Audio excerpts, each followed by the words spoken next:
interacting with students in a classroom, from freshman to senior to graduate students, and inspiring them and bringing you new approaches to thinking brings a lot of excitement. And it is a two-way street. I learn from students also. Now the students they challenge you a lot more. They know quite a bit more in a very polite way. But my goal as a teacher is not to educate the top students, but also somebody who may have come from a high school area, not as privileged as some top schools, but they could be highly intelligent, brilliant. And once you open the door, says, wow, I didn't realize I can do all these things. My goal always to give way beyond what is in the textbook.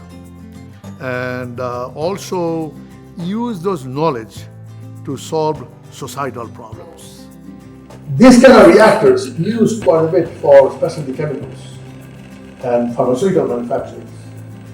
A lot of places where you're making 1 million pounds per day chemicals.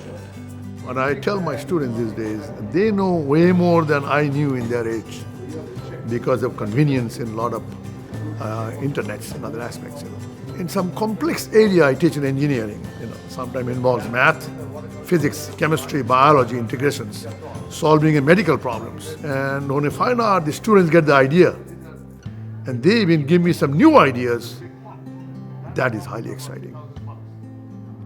Knowing the students think that they have learned some valuable things from me and getting this award, it is exciting. And there are a lot of great teachers at UK. I'm lucky to be one of them great teachers in this top 60 selected, but I'm sure there are many great teachers. Some of them are way better than me even. There is nothing in life which is as exciting as educating students in a very interactive way.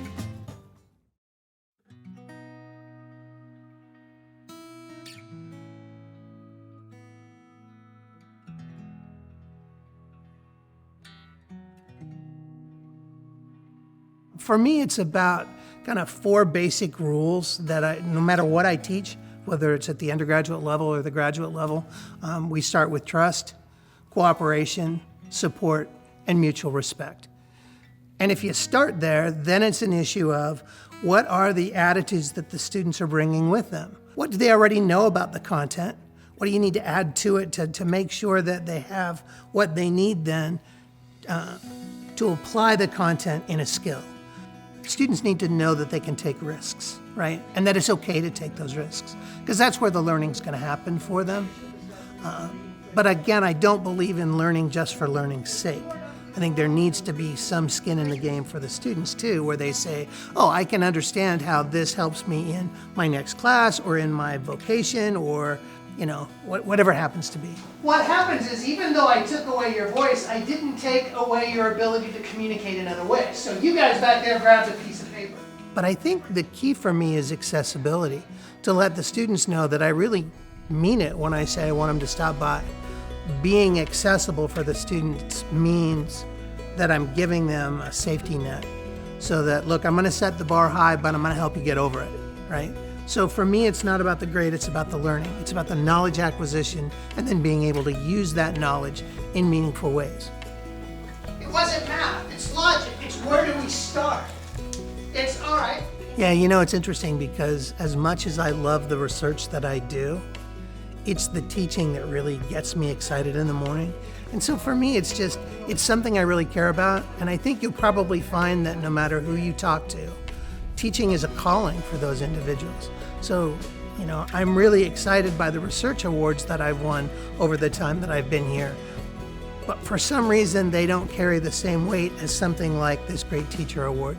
I've thrown a lot of plaques away over the years, but I still have the plaque from 2000 when I won this award the first time, and I suspect I will keep the one that comes out of this one as well. So.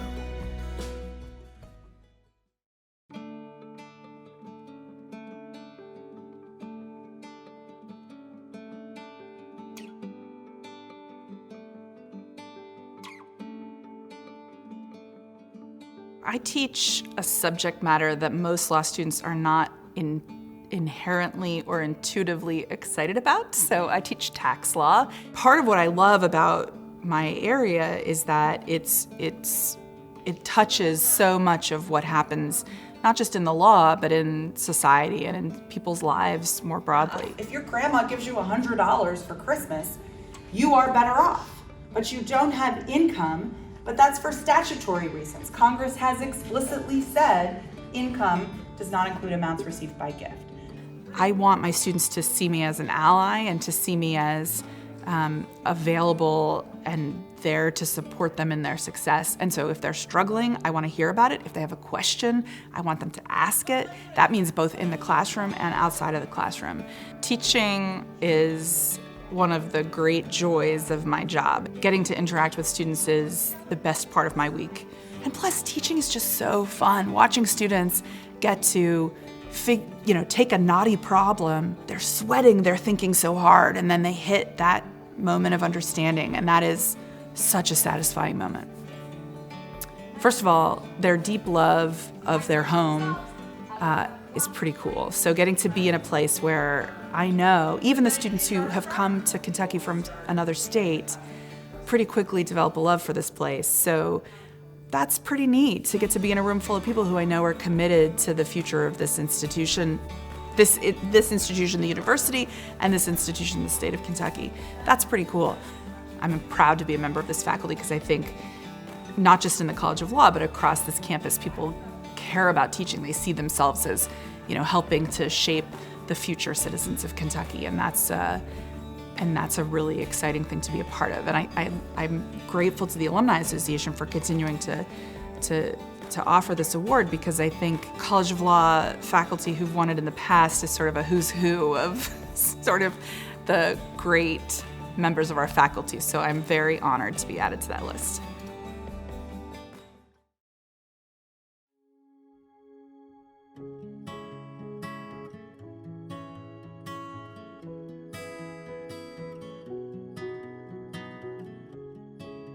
I was maybe 7 years old. I have a sister who's a year and a half younger than me. And I would be in school learning things, and then I would come home and sit her down so that I could teach her all of the things that I was learning. But I always enjoyed teaching, and I find that, through the scientific study of teaching, I know that teaching is the highest form of knowledge acquisition. So when I teach, I learn. But it was always a joy to be able to share knowledge with someone else. One of the things I've been really intentional about since I got here in 2015 was to recruit and retain a diverse class of students. Racially diverse, diverse in sexual identity, diverse in socioeconomic status, people who are diverse in body size and age. All of these things were important because that means that all of us get to learn lessons with each other.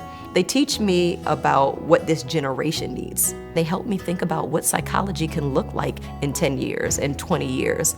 So when I trained from 2010 to 2015, I got a lens about what psychology was then, and they give me the information about what our field can look like. And for me, that's a gift. Listen, if y'all don't have your professional Instagrams up, it's time.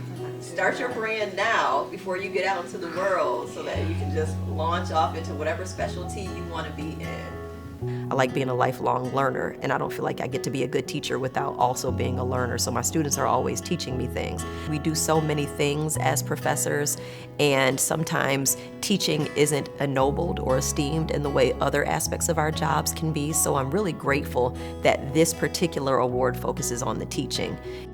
The main thing I like to teach, if they don't learn anything else from me, is that you are already worthy. There's really nothing that can change that. And so if you know that about yourself, anything else you do and anything else you learn after that is just icing on a really already delicious cake. So if they can learn that with me and operate in that, and if they can share that with whoever they teach or whoever they mentor after that, I've done my job.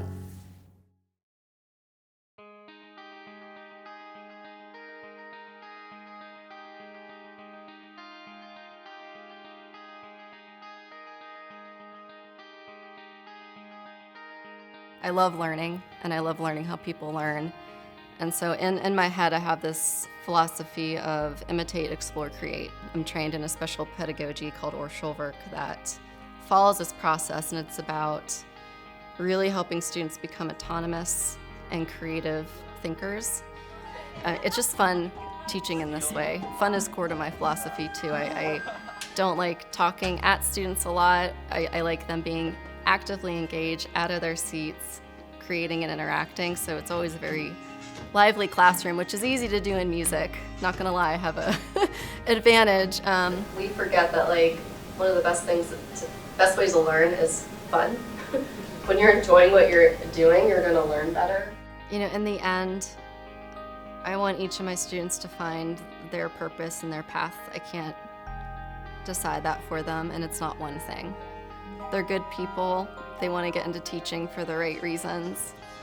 They're excited to make life better for kids. Sometimes music is the only reason a kid will want to go to school that day. And that's a great honor to have as a music teacher, that your class may be the reason someone shows up for the day.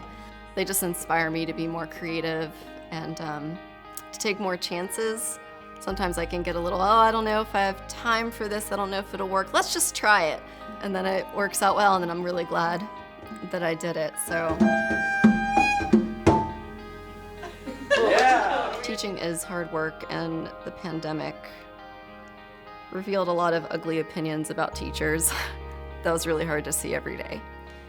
And teachers don't do this for the money. We don't do it for prestige. It's really nice to see hardworking people get recognized for it. Every single day I work with colleagues who are wonderful teachers. So it's fun to have that highlighted. So thank you.